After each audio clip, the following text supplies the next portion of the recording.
شیخ صاحب محترم د هغه نسوارو په اړه باندې خو دا مسله شوه د سګریټو کې څه حکم دی په باندې روژه ماتیږي او که نه ماتیږي د سیګرټو مسأله خو له نسوارو نه اسانه ده د سیګرټو په مسأله کې علما وایي ټول چې روزه ماتیږي ځکه موږ د فقه احنافو کتابونه وایي چې یو دخول د دود ده یو ادخال ده که دود خولې ته خپله ننوته روزه نه ماتیږي که ادخال دی و که ماتیږي نو د مونږ د احنافو د مذهب یو عالم تیر سوی علامه شورن بولالي چې د نورالزاح ملا باندې مونږ پیژنو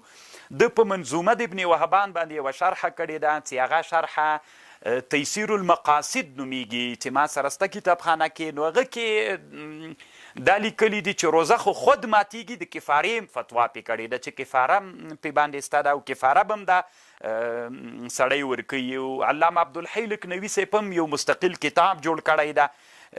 زجر ارباب الریان عن شرب الدخان په همدغه باندې جوړ کړی ده چې روزهدار که روزه کې سیګرټ ووهي نو روزه ماتیږي او کفاره هم سته ده ورباندې